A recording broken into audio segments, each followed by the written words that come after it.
penerimaan Pol PP ini kok banyak sekali, tidak ada kerjanya, terus yang menerima ini kok tidak jelas, ini titipan semua gitu kan. Ini saya minta coba Om bisa jelaskan sekaligus klarifikasi bahwa sebenarnya ini loh maksudnya, sebenarnya ini maksudnya. Ini kan rasa terpanggil saja, karena saya ini sebenarnya hanya membuktikan kenapa kok setiap kali kalau hujan itu pasti akan banjir. Pasti air akan tergenang yang sampai 1 meter lebih.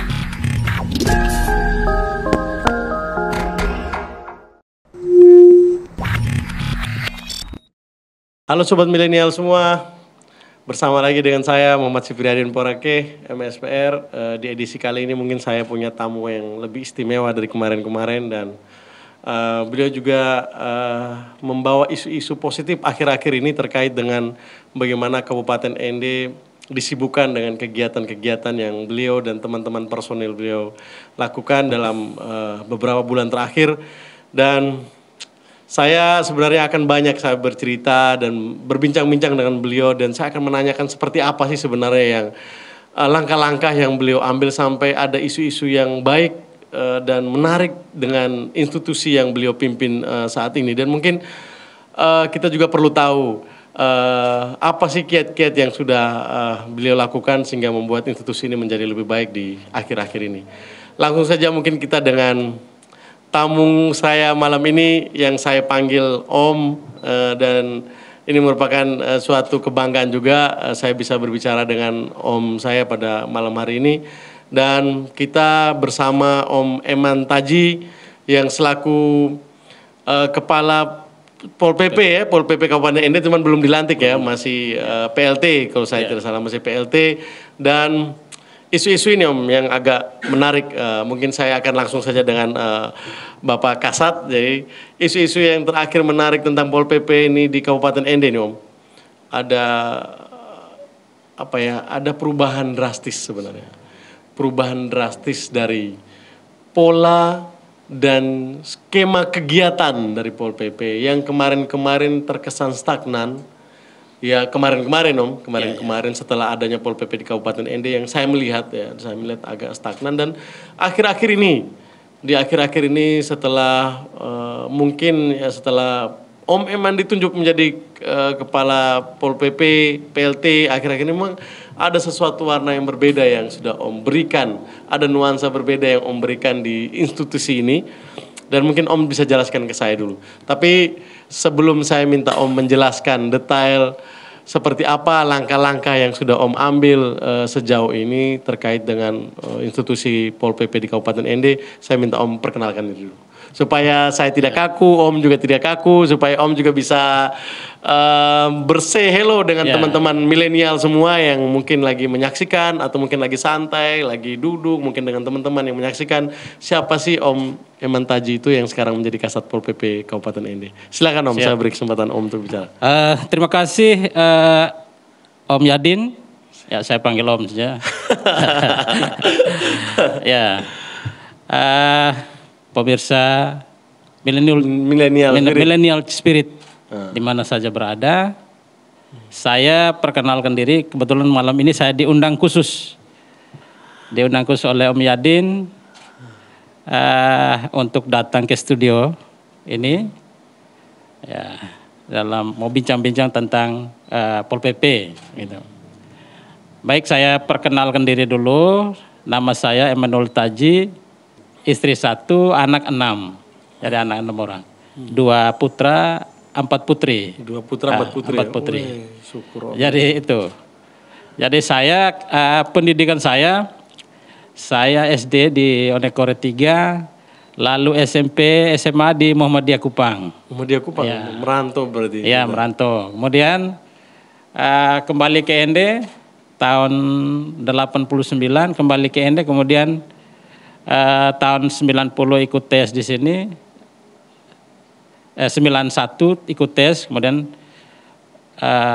lulus jadi ASN. Di jenjang ASN, Om di mana-mana saja kira-kira selama di ASN saya bertugas, ya tugasnya orientasinya dulu di bagian sosial, kemudian di situ hanya 6 bulan, kemudian dimutasikan ke Detusoko, ke Kecamatan Detusoko. Camat? Bukan, staf. Staf di Detusoko. Kebetulan saya diangkat dengan golongan 2, Pak. Oh, ini golongan 2 ya? Golongan 2 dengan pendidikan saya SMA waktu itu.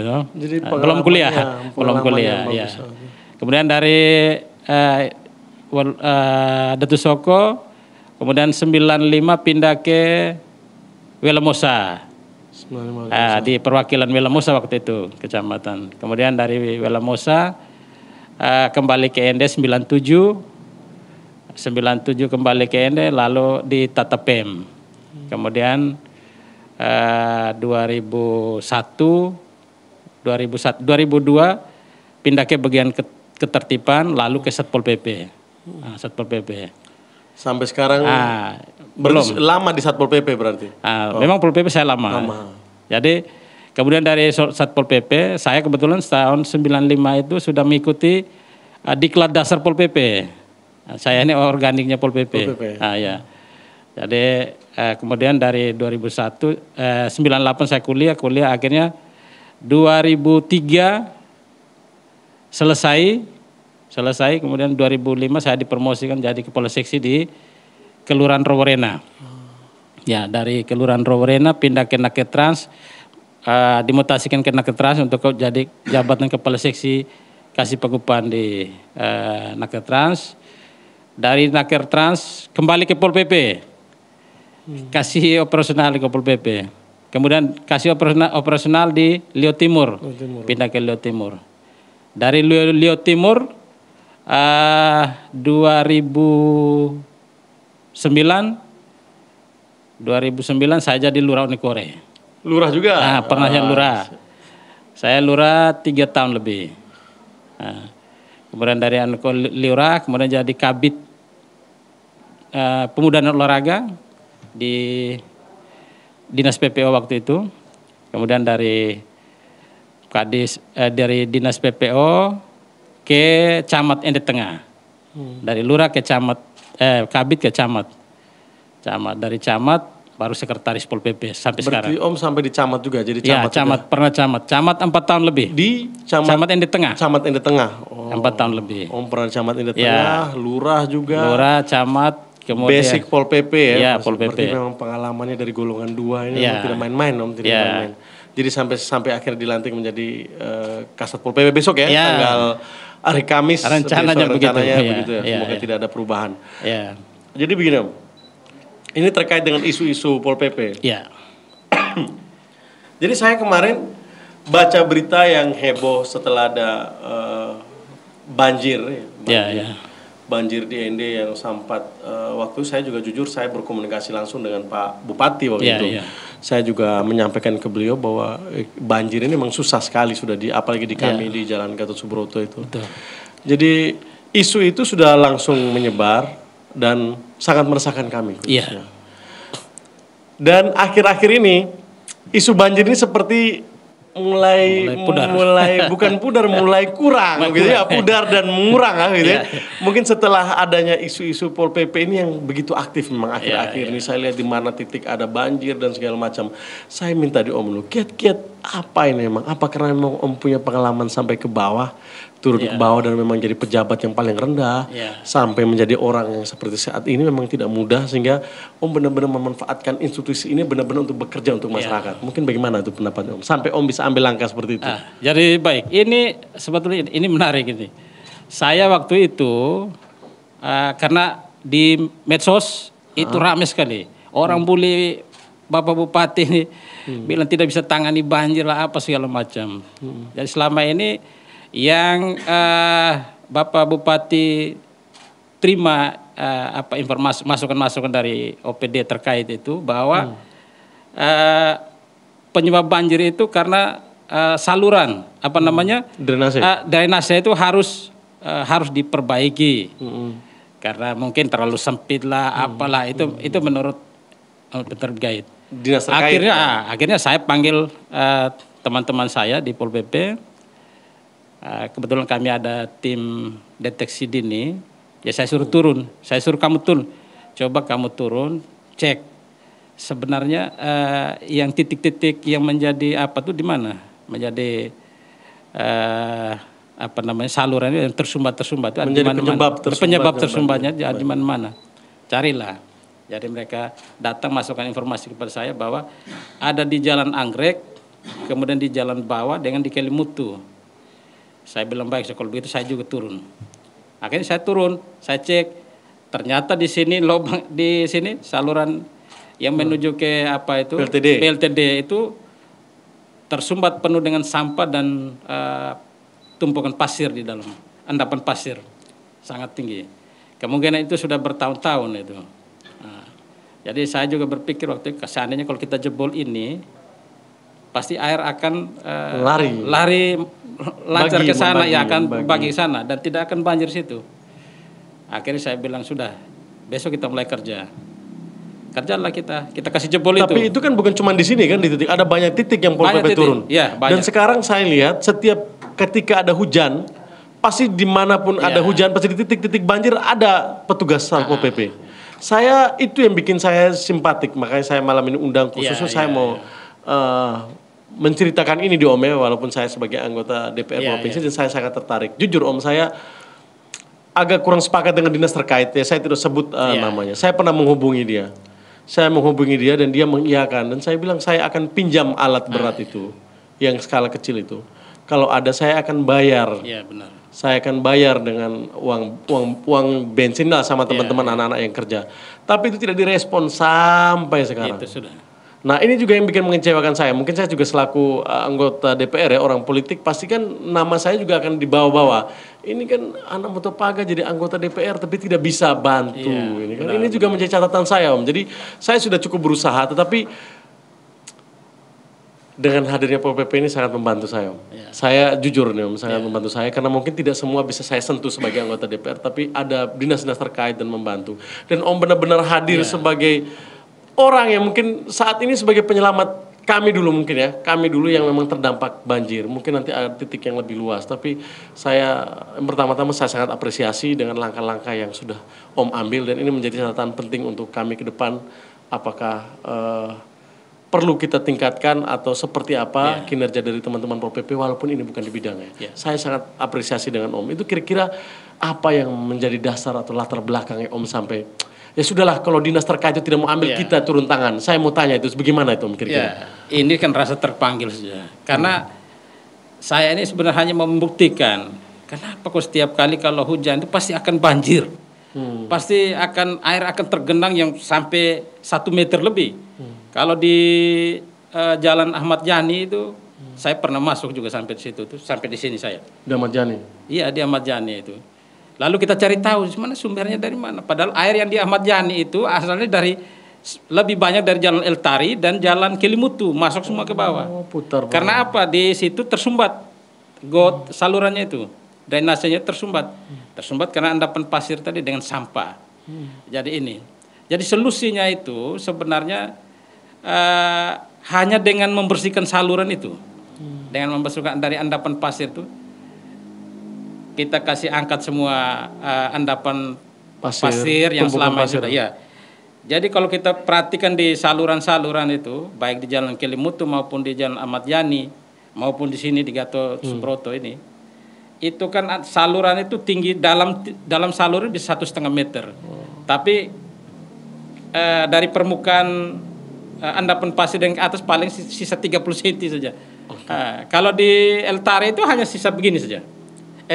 Di Kelimutu sisa 1 jengkal saja. Gotnya itu. Jadi kemarin kami kasih jebol situ, akhirnya air sudah tidak lari ke bawah. Jadi sekarang di Jalan Ahmad Yani juga itu sudah mereka sudah tidak terlalu teriak-teriak ini air masuk ke dalam rumahnya lagi. Oke, Om. Ini saya ada poin penting yang saya mau tanyakan ke Om. Setelah Om mengerjakan itu, kira-kira disampaikan langsung ke Pak Bupati tidak? Apa yang menjadi kendala? Ya, saya sudah pernah sampaikan langsung ke Pak Bupati. Saya bilang Pak Bupati, kalau memang OPD terkait tidak mau tangani ini, kalau ada alatnya biar kami yang kerja. Karena ini salah satu solusi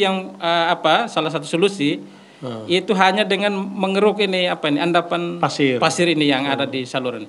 Kalau kita bersihkan air akan lancar, Tidak usah perbaiki saluran itu. Yang penting harus rajin. Yang penting kita kasih bersih itu. Lalu yang di apa namanya di Jalan Kelimutu kan kebetulan trotoarnya sudah tutup, tapi endapan pasir ini kan ini apa ini sudah menumpuk di bawah nih.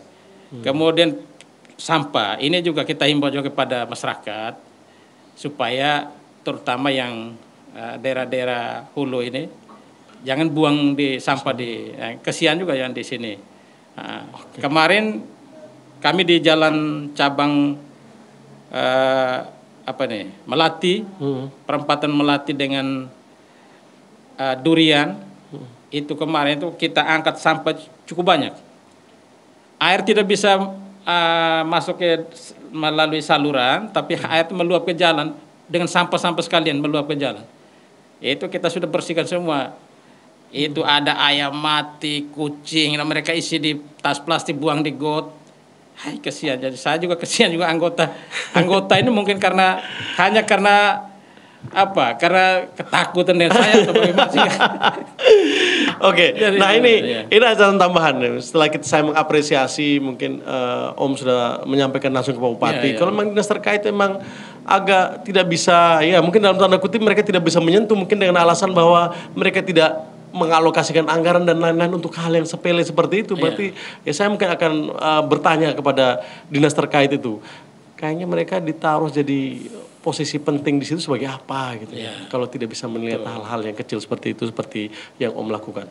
Oke, ini Om, ada poin yang paling penting terkait juga dengan institusi yang Om pimpin. Isu-isu terakhir sebelum ada isu yang menarik tentang bagaimana sekarang ND sudah mulai bisa mengurai banjir ya, pelan-pelan tidak mesti semua sudah bisa mulai banjir.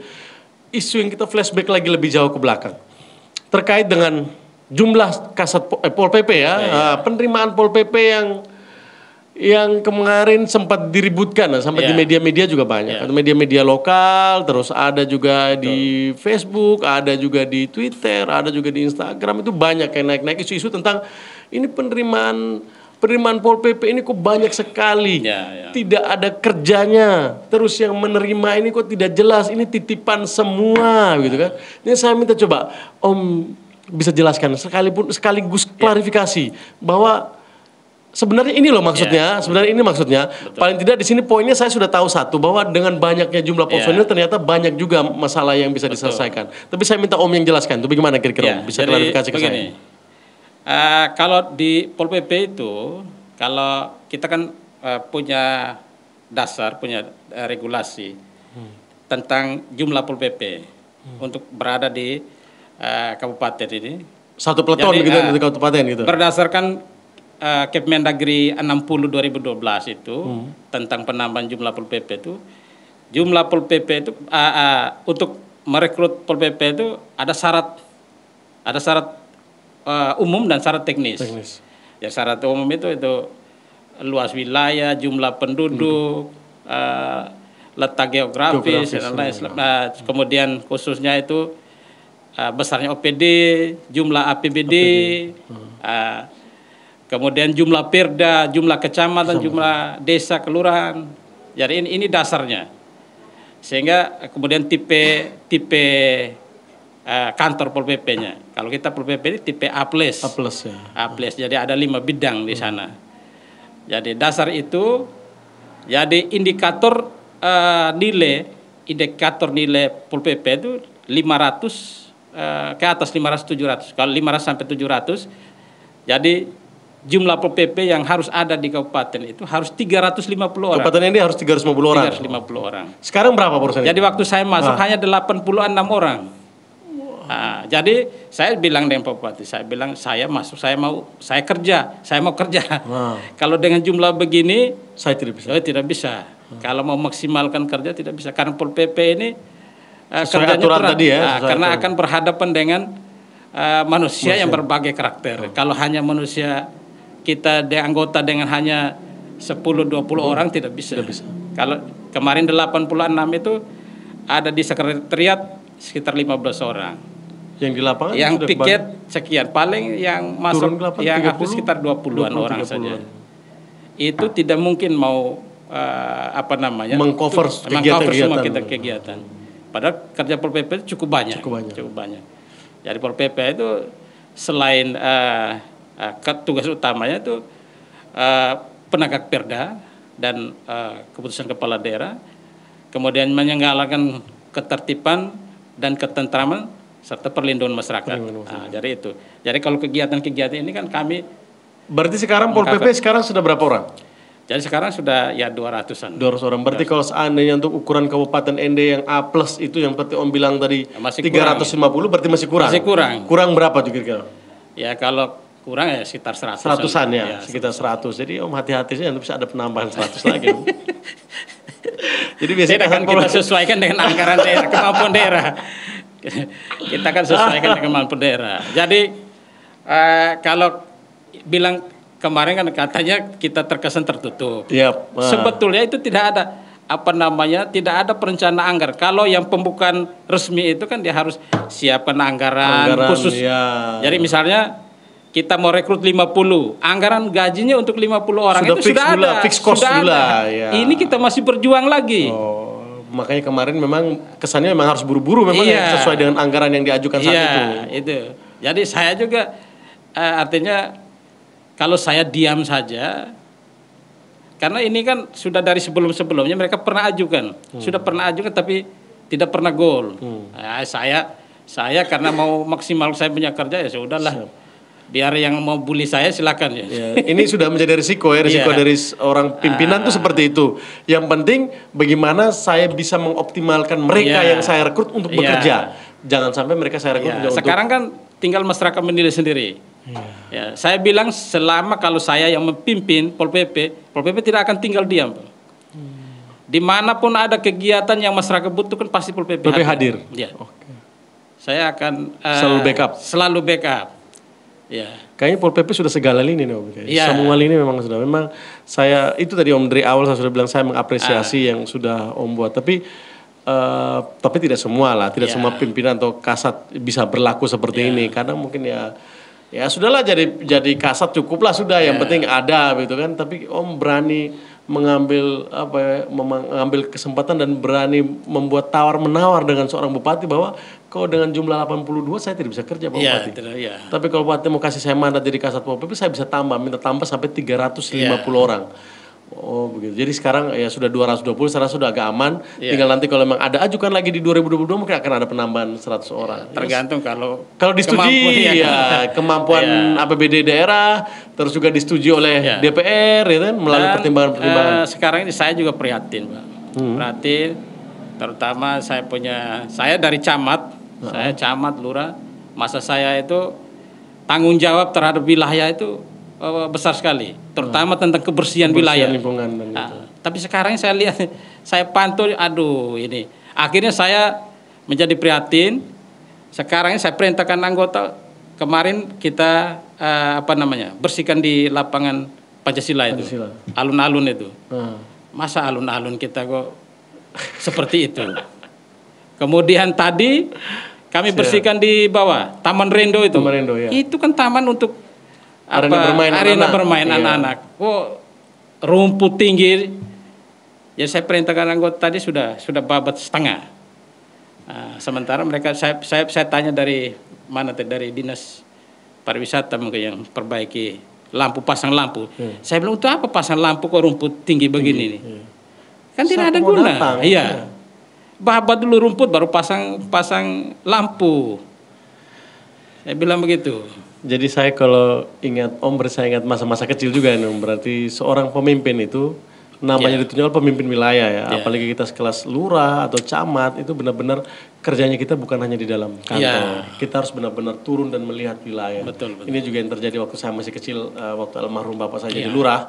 Jadi beliau juga seperti itu. Baik, jadi dia benar-benar bagaimana turun ke masyarakat, memastikan bahwa ini harus bersih, harus ini. Dan mungkin ada catatan juga ya buat calon-calon yang akan menduduki jabatan-jabatan pimpinan wilayah. Apalagi dalam kota ini menjadi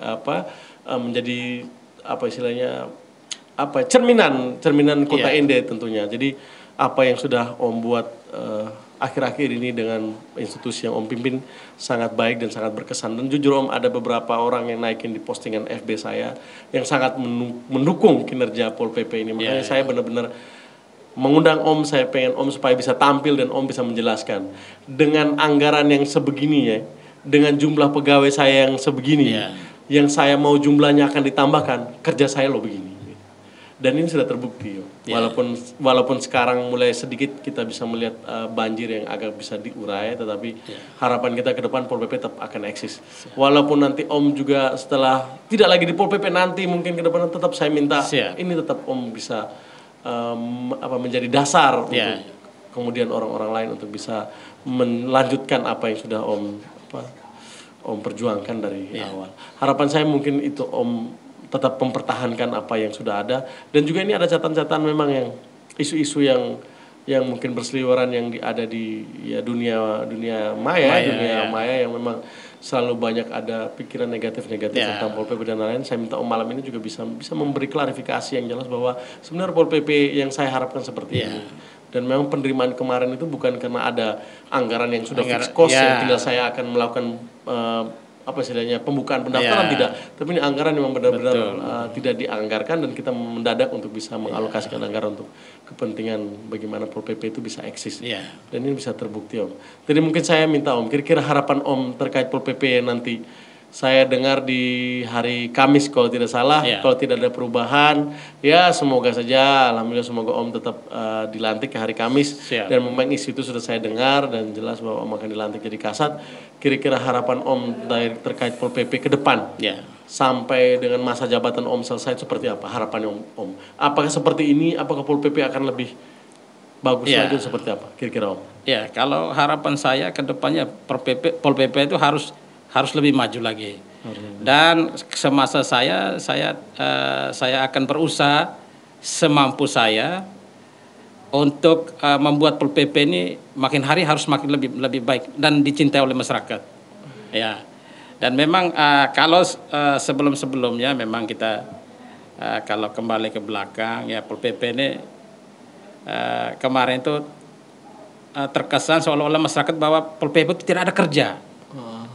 Maka dengan masuknya saya sebagai seorang Pol PP, artinya tenaga pegawai organiknya Pol PP, memang saya merasa prihatin sekali. Saya melihat kondisi ini, makanya saya berusaha keras supaya bagaimana Pol PP itu bisa dicinta oleh masyarakat dan Pol PP itu punya kerja banyak dan diandalkan. Harus diandalkan. Kabupaten Ende. Ya. Om, kira-kira nanti kinerjanya Om Pol PP ini bukan cuma dalam kota kan, bisa sampai ke kecamatan. Okay. Dan ini mungkin perjuangan Om yang mungkin berat. Saya rasa mungkin 350 dari kurang 100 itu mungkin harapan saya memang sesuai dengan letak topografis kita yang memang jauh-jauh. Betul. Kira-kira mungkin Om sesi kita mungkin malam ini mungkin banyak yang berkesan yang sudah Om sampaikan ke saya. Saya minta Om ada poin-poin yang Om harus sampaikan. Om sampaikan buat adik-adik kita anak-anak muda, teman-teman saya anak-anak muda milenial spirit, supaya mereka lebih maju ke depan. Terus yang kedua mungkin ya sesama rekan-rekan Om sebagai pimpinan-pimpinan mungkin di OPD-OPD terkait untuk paling tidak Kabupaten Ende ini dilihat, jangan kita menunggu instruksi saja, tapi kita punya kemampuan atau kita punya daya peka di diri kita bahwa ada yang harus kita sentuh dan harus kita perjuangkan tanpa kita harus menunggu instruksi gitu. Itu terus mungkin ada mungkin penyampaian Om tentang mungkin Ende ke depan seperti apa. Mungkin saya minta Om coba sampaikan mungkin sebelum kita mengakhiri sesi kita ngobrol-ngobrol. Silakan. Jadi baik, terima kasih. Jadi saya harapkan supaya rekan-rekan milenium ada milenial spirit. Ada milenial spirit.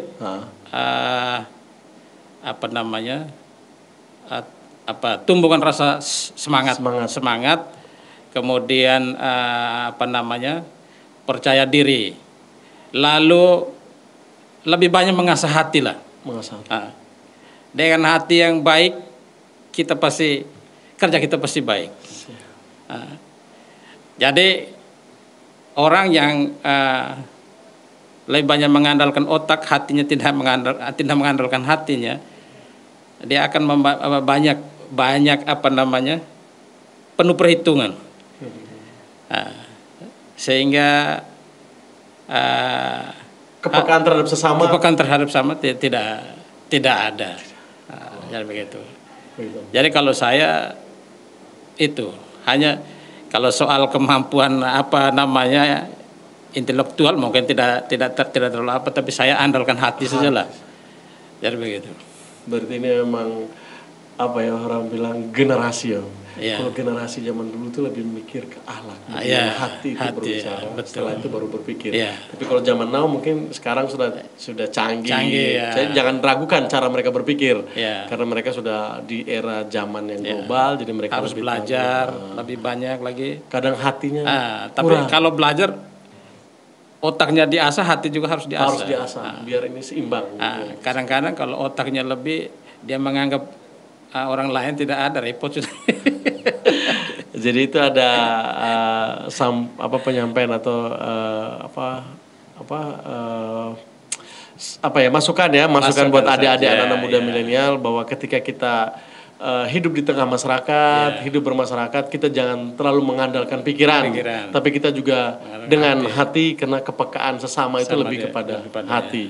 Mungkin sebelum saya mengakhiri sesi bincang-bincang saya yang mungkin berkesan dengan Om saya Emmanuel Taji selaku PLT Kasat, dan mungkin semoga saja dan tidak akan berubah, akan dilantik di hari Kamis besok sebagai Kasat Pol PP Kabupaten Ende.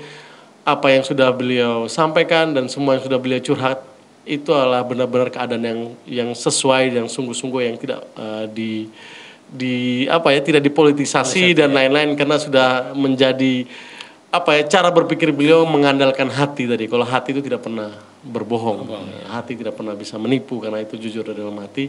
Semoga Om bisa membawa institusi ini ke depan tambah baik lagi dari sekarang sudah baik. Om memberikan warna baru Pol PP di Ende dan menjadi ciri khas kita orang Ende, bagaimana melakukan pendekatan terhadap masyarakat sehingga Pol PP bisa diandalkan oleh masyarakat untuk bisa mengayomi masyarakat lebih dekat. Dan terakhir mungkin saya bisa sampaikan, apapun juga ini kan terkait dengan Pol PP, mungkin keluhan dari masyarakat dan lain-lain, dari mungkin sobat milenial semua dan tentunya masyarakat Kabupaten Ende yang ingin menyampaikan masukan ataupun saran ataupun mungkin sedikit kritikan ke institusi Pol PP, mungkin bisa langsung tulis di kolom komentar atau mungkin tulis penyampaian di komentar di channel Millennial Spirit. Nanti saya pribadi akan menyampaikan langsung kepada Om Eman untuk bisa merespon apa saja yang menjadi harapan daripada masyarakat Kabupaten Ende, apalagi akhir-akhir ini besok. Om, mungkin tugas Om tambah berat karena besok kita harus menghadapi Natal dan Tahun Baru. Semoga Om bisa melalui dua perayaan besar ini dengan baik. Semoga kita bisa menikmati dan juga bisa memeriahkan dua hari raya ini dengan tidak ada masalah dan tidak ada kendala ke depan. Dan mungkin itu saja dulu sesi bincang-bincang saya dengan Om Emmanuel Taji selaku Kasat Pol PP, PLT Kasat Pol PP Kabupaten Ende. Apa yang sudah menjadi perbincangan kami tadi mungkin dapat memberi warna atau dapat memberi sedikit pengetahuan atau dapat memberi sedikit masukan bahwa ternyata Pol PP itu seperti ini, dan seorang Pak Emmanuel Taji akan memberi perubahan sedikit dari institusi ini yang dulu agak sedikit kurang bergerak atau kurang aktif, yang menimbulkan opini miring terhadap Pol PP. Mungkin sekarang sudah berangsur-angsur akan seperti kalau tidak salah seperti di Jawa-Jawa lah, sudah akan mulai maju dan bisa kita andalkan sebagai masyarakat Kabupaten Ende. Dan harapan saya Om dan juga tentunya masyarakat Kabupaten Ende, Om tetap eksis di Pol PP dan dapat tetap turun ke lapangan dan menjaga kami masyarakat tentunya. Dan kami merasa terlindungi kalau seandainya ada Pol PP. Mungkin itu saja yang dapat saya sampaikan.